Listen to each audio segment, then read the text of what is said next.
व्हाय सप्लिमेंटची गरज काय?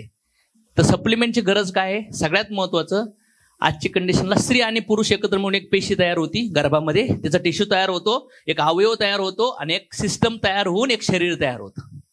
हे शरीर जेव्हा आलं तर कलियुगात, सतयुगात ह्या शरीराचे आयुष्य दिलं 1,00,000 वर्ष, नंतर 10,000 आलं त्रेतायुगामध्ये, द्वापर युगामध्ये 1,000 वर्ष आणि कलियुगात 100 वर्षाचं आयुर्मान दिलंय. पण आज जर बघितलं तर ऍव्हरेज 60-70 मध्ये लोक डेथ होतात. पण आजाराची सुरुवात गर्भामधून चालू होऊ राहिली. आणि याचं एक्झाम्पल सत्यमेव जयतेमध्ये आमिर खानजींनी दुधामध्ये केमिकल आहे हे प्रूव्ह करून दाखवलं होतं. म्हणजे जर बघितलं आज एवढं आयुर्मान कमी झालंय, याचा आणखीन प्रूफ्स हॉस्पिटल वाढ राहिलेत, मेडिकल वाढ राहिलेत. कुठल्या पण वयात आज लोक डेथ होऊ राहिलेत. केस पांढरे होणं, केस गळणं, हाडाचे प्रॉब्लेम, स्किनचे प्रॉब्लेम हायर लेवलला आहेत. चष्मे लागू राहिलेत, दाताचे इश्यू राहिलेत, मूळव्याधाचे इश्यू, सगळे प्रॉब्लेम क्रिएट होऊ राहिलेत. पहिल्या काळात नव्हतं. कॅन्सर होते पहिल्या काळात. त्यानंतर सगळ्यात जास्त पैसा खर्च कुठं होतो? हॉस्पिटलला. हवा कशी आहे? दूषित. हवा दूषित आहे. त्यानंतर पाणी कसं येऊ राहिले? दूषित. बोरिंगचं पाणी पिऊ राहिलेत. काही आता शहरामध्ये पाईपलाईन, टाक्या, हे कंट्रोल होऊ शकतं का? आपल्या हातात आहे कंट्रोल करणं. फूड कसं आहे? केमिकल. फुल केमिकल मारू राहिलेत. याचे एव्हिडन्स आहेत. केमिकल तर मारू राहिलेत, पण लोक आज भेसळ पण वाढू राहिलेत. तेलात भेसळ, साखरेत भेसळ, मसाल्यात भेसळ, तांदूळात पॉलिशिंग सगळीकडे वाढलंय. आणि सगळे पैशासाठी चाललंय. इव्हन भाजीपाल्याला भाव चांगला भेटत नाही म्हणून शेतकरी केमिकल वाढतोय. प्लस मधले एजंट लोक, दुकानदार लोक ते माल विकत नाही म्हणून त्याला ग्रीन ठेवण्यासाठी पण केमिकल मध्ये बुडवतात. फळात इंजेक्शन देताना बघितलं का तुम्ही? टरबूज विरबुजामध्ये कोणी कोणी बघितलंय? टरबुजामध्ये इंजेक्शन, केमिकल सोडला तर इंजेक्ट. दुधामध्ये भेसळ आहे का नाही? दूध पाहिजे किती? 65 करोड, बरोबर ना? 65 करोड लिटर. आणि बनतंय किती? फक्त 14 का 15 करोड लिटर. मग बाकीची जी कमतरता आहे ते दूध आर्टिफिशियल वेनी बनलं जाऊ राहिले. पावडर पण केमिकल पासून. मग आर्टिफिशियल दूध बनलं आता. त्याचा चहा, त्याचीच बर्फी, त्याच काजू कटली, त्याच्याच सगळ्या काही गोष्टी. तर त्याचा परिणाम कसा होत असेल तुमच्या शरीरावर? ते पनीर खातात का नाही तुम्ही भाजीत? यांना विचारा कुठून आणतात दूध. गवळी गायब झाले. पिशव्या एवढं दूध कुठून आणून राहिले? ते हत्तीचं का गाढवाच? गाय आहेत आपल्याकडे. आता संपलं. मला सांगा, दूध बनवण्याची प्रोसेस तुम्ही बदलू शकता का? नाही.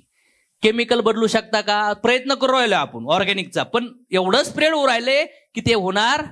भेसळ कमी होणार का? शेंगदाणे कसे किलो आहेत? 200, 140. 1 किलो तेल काढण्यासाठी किती शेंगदाणे लागतील? कमीत कमी 3-3.5 किलो. आणि शेंगदाण्याचं तेल 120 रुपये किलो. कसं काय? म्हणजे शेंगदाणे वापरले किती रुपयाचे? 3 किलोच्या हिशोबाने 450-450. आणि तेल कसं? 150-200 रुपये किलो. बापान ठेवलं वे शेंगदाण्याचं नसेल मग ते आता काहीतरी कुठल्या तरी. मग आता ते तेल डायरेक्ट तुमच्या तळलेले पदार्थ इंटेस्टाईन मधून तुमच्या ब्लड मध्ये ते जाणार का नाही जाणार? म्हणजे मला हे समजवायचंय की चांगलं शरीर राहण्यासाठी त्या शरीरामध्ये अन्न, पाणी आणि हवा शुद्ध गेली. पण आज अन्न शेतीतून पण दूषित, मधले विकणारे पण केमिकल, त्यानंतर बाकीच्या गोष्टीत पण भेसळ. आणि त्यानंतर नॉनव्हेज मध्ये जर बघितलं तर भरपूर लेवलला चिकन मध्ये, अंड्यामध्ये केमिकल मिक्स करू राहिले. किती लोकांनी व्हिडिओ पाहिले ते? पोल्ट्री सगळ्याला माहित आहे केमिकल तयार होऊ राहिले. पण आपण इंद्रियाचे गुलाम आहेत. कोणी किती पण सांगा, नो छुट्टी. बदलणार नाहीत लोक. Right or wrong? लोक नाही बदलणार. लोकांच्या सवय आपण बदलायला ह्या बिझनेसमध्ये नाही आलो.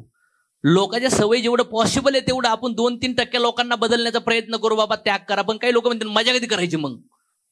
Right or wrong? लोक बदलू शकत? लोकांचा आहार बदलणार नाही, हवा बदलणार नाही, पाणी बदलणार नाही. मग अशाच लोकांना या अशा परिस्थितीत सुद्धा आपण यांचा लाईफ स्पॅन वाढवू शकतो का? यांचा हॉस्पिटलचा खर्च कमी करू शकतो का? यांच्या जीवनातले फायनान्शियल चॅलेंजेस सुधारू शकतो का? तर यस, पॉसिबल आहे. जसं आज प्रत्येक लोक काही ना काही समाजात वर्किंग करू राहिलेत. तर मग मला सांगा, ह्या हेल्थ इंडस्ट्रीमध्ये जर तुम्हाला आरोग्य राहायचं असेल, तुमचा हा खर्च वाचायचा असेल, तर पर्याय काय आहे? पहिलं ऑप्शन आहे हॉस्पिटल. आईची पाईल, बापाची पाईल, बायकोची पाईल, पोराची पाईल, दाताची पाईल, डोळ्याची पाईल, केसाची पाईल, गुडघ्याची पाईल, पोटाची पाईल.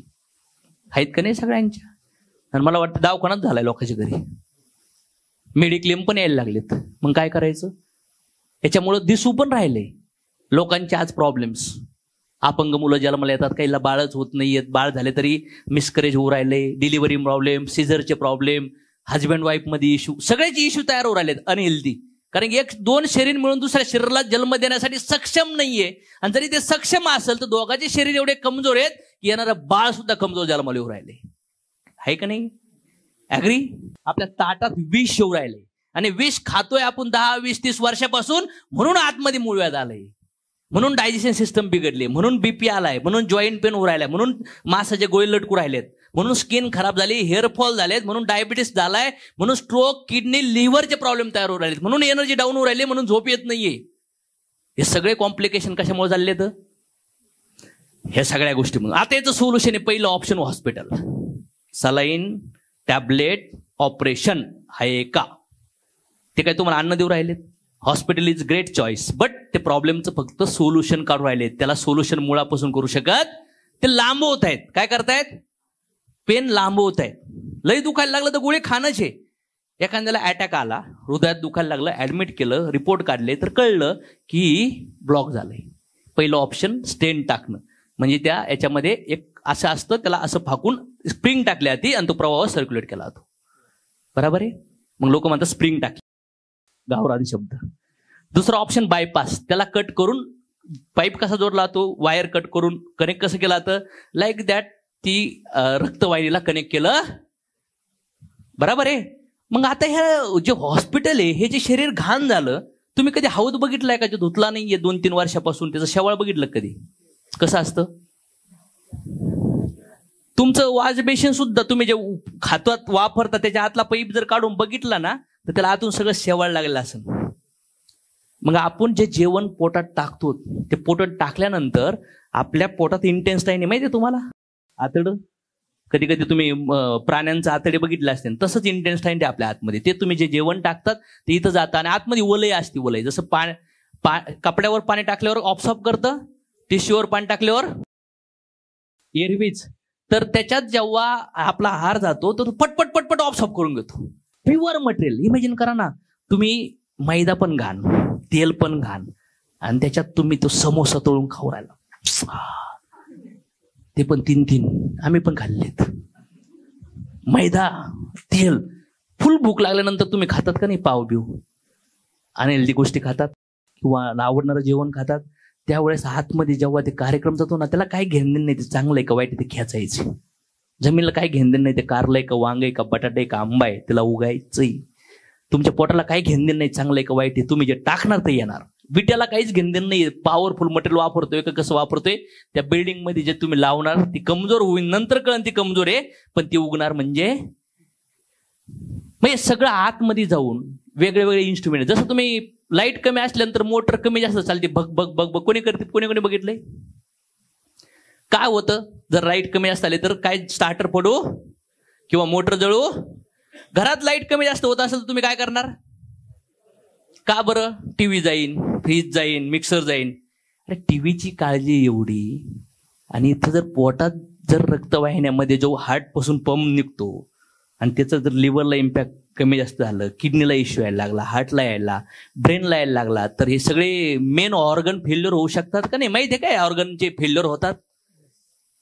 आणि याचा मेनू कार्ड माहितीये? लिव्हरला नीट करायला एवढे, किडनीला एवढे, ब्रेनला एवढे, बायपासला एवढे, स्प्रिंग टाकायला एवढे. Menu card. जसं पावभाजी एवढ्याला, बिर्याणी एवढ्याला, शेवभाजी एवढ्याला असते ना, तसं हॉस्पिटलमध्ये मेनू काढलेत महिन्यांनो.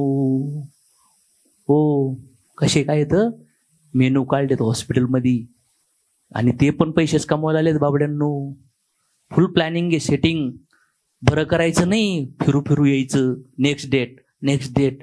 आणि जर तुम्हाला बरं केलं, तुम्हाला प्युअर न्यूट्रिशन प्रोटीन कोणता डॉक्टर समजवतो का? सांगा मला. पटपट पटपट समजवतात. त्यांना इच्छा नाही. त्यांना जर इच्छा झाली त्यांचं हॉस्पिटल बंद होईल. आणि मग तुम्ही म्हणतात मी खो गो. एक पुस्तक पण आहे, तुमच्या आहाराविषयी डॉक्टरचं अज्ञान. त्यालाच डायबिटीस बिचाऱ्याला. कोणी डॉक्टरने ऐकलं तर ते पण म्हणून बरोबर बोलतोय माणूस, पण आईला धंदा कमी होईल. ते म्हणणं काय नाही, हे नाही आले तर दुसरे येतील, पण येणार. कोणी किती पण मोमला, पुन्हा पुन्हा लोकांना आम्हाचीच गरज. मग मला काय वाटतं, डॉक्टर हे सोल्युशन आता डॉक्टर तुम्ही पण म्हणा हेल्थ न्यूट्रिशन आजाराचं सोल्युशन घ्या, कधीच डॉक्टर सांगत नाहीत. फक्त सांगतात हे खा हे खा हे खा हे खाऊ नका एवढंच सांगतात. प्रोटीन सांगितलं, विटॅमिन डी B12 सोर्स नाही सांगितलं. टॅबलेट विबलेट देतील पुन्हा पाहिजे तुम्ही त्यांना 2-3 महिन्यांनी रिपोर्ट 1.5 महिन्यांनी दाखवल्या, पुढच्या विजिटला या. मग 150-200 रुपये तुमच्या तोंडात आग करून ते 150 घेतात फक्त. आपली बायको तरी तोंडाचा वास घेते का आपल्या? तुमच्या तोंडात घालतय, इथं इंजेक्शन देतय 150 रुपयात. 150 50 लाख शिकलाय तो डॉक्टर. सगळीकडे शिटिंग असते, MRI ला पण असते, एक्सरेला असतील, सोनोग्राफीला पण असते तुमची चिठ्ठी. आणि मेडिकल मध्ये पण एक जणाला म्हणलं 10% कोणाला देऊ भाऊ, त्याला द्यावं लागतं 20%, तुला 10%, मी काय भीक मागू का? म्हणलं नको देऊ, मला जाऊन ते. समज में आ रहा है? आता हे सत्य आहे, हे आमचे काही मित्र डॉक्टर लोक आम्हाला सांगतात. रिअल आहे फंडे. किती लोकांना माहिती आहे गोष्टी जे बोलतोय मी? पिक्चर मध्ये पण दाखवले, तुम्हाला माहिती आहे का गोष्टी? सत्यता आहे. मग डॉक्टर सोल्युशन आहे का? इमिजिएट प्रॉब्लेमला सोल्युशन. पण मी म्हणतोय खरं ना 80-90% डॉक्टर फिनिश, माझ्या घरचे डॉक्टर फिनिश केलेत मी. मग आता नेक्स्ट टॉपिक आहे आपला की बॅलन्स डाएट. जसं मी तुम्हाला मगाशी बोललो की डाएट्स मध्ये ह्या सगळ्या गोष्टी महत्वाच्या आहेत. तर डाएट्स मध्ये आता बॅलन्स डाएट पॉसिबल आहे का? किती जणांना माहिती आहे पहिल्या काळात लोक थोडे दही द्यायचे, लोणचं द्यायचे, मीठ असायचं, पापड असायचं, 2 भाज्या असायच्या, एक पातळ एक सुकी, थोडी डाळ असायची, पोळी असायची, तूप असायचं. असायचं नव्हतं? आता गिळा ते आहे ते वरपा. राईट और रॉंग? आता बॅलन्स डाएट मग मला सांगा शक्य आहे का? तेल मिक्स येऊ राहिले, पाम तेल, साखरेत प्रॉब्लेम, आज जर बघितलं तर शेंगदाण्यात प्रॉब्लेम, दुधात प्रॉब्लेम, व्हेज मध्ये प्रॉब्लेम, नॉन व्हेज मध्ये प्रॉब्लेम. मग करायचं काय? जगायचं तर आहे. मग जर तुम्ही म्हणले की आम्हाला काहीच प्रॉब्लेम नाहीये, तर मग मी म्हणतो हे लोक जे आजारी आहेत ते पण एक दिवस असंच म्हणत होते. तुम्ही आजार नाही तर मग मेडिक्लेम का काढला? तुम्हाला गॅरंटी होऊ शकतं काही ना काही. Yes or no? मग आता आजारी झाल्यावर परतहान लागल्यावरच वेर खांदायची का? हे समजावं लागेल. आता तिसरी स्टेप, मग आता काय करावं लागेल? मग आता सोल्युशन आहे सर न्यूट्रिशन सप्लिमेंट. 70 वर्षापूर्वी फॉरेनच्या कंपन्यांना कळलं की एका डब्यामध्ये आपण झाडांचं प्युअर प्रोटीन टाकू आणि लोकांना प्यायला लावू दुधात पाण्यात. त्याच कंपन्यांना कळलं की आपण 10-20 किलोच्या फळाचा अर्क एकत्र काढून छोट्याशा टॅबलेट आणि कॅप्सूलमध्ये एका डब्यात विकू, लोक सकाळ संध्याकाळ खातील आणि त्याच्यातून त्यांना पाहिजे ते विटॅमिन मिनरल लोकांना भेटतील. त्यानंतर काही लोक समुद्राच्या आत गेले, शेवाळ काढलं, शेवाळातून काही पिरुनला म्हणून कॅप्सूल बनवली आणि वर रॉकेट्स मध्ये जे जाताना सॅटेलाइट मध्ये ते आहार म्हणून खायला. आणि गुगलवरती याचे शोध लागलेत. जर मग मेडिकलमध्ये या पांढऱ्या पिवळ्या काळ्या लाल गोळ्या विकू विकू आपल्याला नीट केलं जाऊ शकतं, तर ह्याच फॉर्म मध्ये टॅबलेट लिक्विड थ्रू आपल्याला जेवण पण दिलं जाऊ शकतं. Yes or no? मग लोकांना सांगू शकतो डॉक्टर लोहच्या गोळ्या देतात, विटॅमिन डीच्या देतात, B12च्या देतात का नाही देत? इंजेक्शन देतात. मग इनडायरेक्ट ते तुमच्या आहारातून नाही गेलं म्हणून तुम्हाला हे सप्लिमेंट दिले, पण याच्यात केमिकल रेशो जास्त आहे. आणि आपण आयुर्वेद संस्कृतीतून आलोत. कुठून आलोत? आयुर्वेदा भारतीय संस्कृती. धन्वंतरी भगवंताने अवतार घेऊन सांगितलंय. भगवंतापेक्षा कोण महान डॉक्टर आहे हो? त्यांनी सांगितलं की शरीर कसं क्युअर राहू शकतं.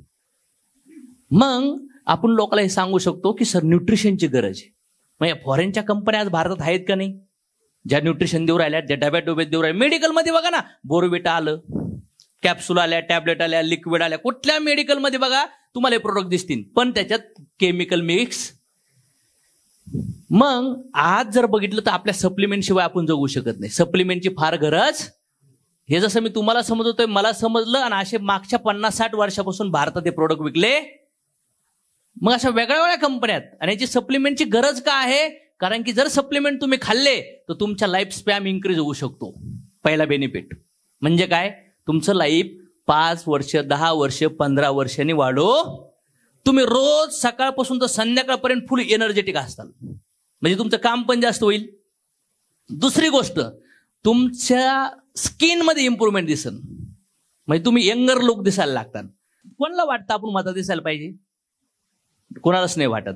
तर मग आपला लुक पण आपण बदलू शकतो. म्हणजे म्हातारा माणूस पण थोडा तरुण हो, कमीत कमी 10-20 डिफरन्स काढू शकतो आपण. काय वाटतं? न्यूट्रिशनमुळं. स्मार्ट दिसू शकतात. त्यानंतर हॉस्पिटलचा कॉस्ट कटिंग होऊ शकते. आणि एकट्याचीच नाही तर पूर्ण घरामध्ये जेवढे आहेत ना कुटुंब, त्या सगळ्याची कॉस्ट कटिंग आपण करू शकतो. मग असे एवढे प्युअर, एवढे सुंदर प्रोडक्ट, या सप्लिमेंटची गरज आहे. आणि मग आता हे सप्लिमेंट, आमचे जे सप्लिमेंट आहेत हे आयुर्वेदाला धरून आहेत. 12 ते 15 वर्षाचा एक्सपिरियन्स आहे. ह्या प्रोडक्ट्समध्ये हायर लेवलचे इन्ग्रेडियंट वापरले जातात. गव्हर्नमेंटचे जे इन्ग्रेडियंटचे, प्रोडक्टचे नाव, प्रोडक्टची क्वालिटी, याची डॉक्टरची टीम R&D करून आमचे प्रोडक्ट क्रिएट करते. ट्रायल होतात. फायनल ट्रायलला 100% सगळे कॉर्नर चेक झाल्यावर हे प्रोडक्ट्स आपल्या सोबत येतात गव्हर्नमेंटच्या अप्रुव्हलनी.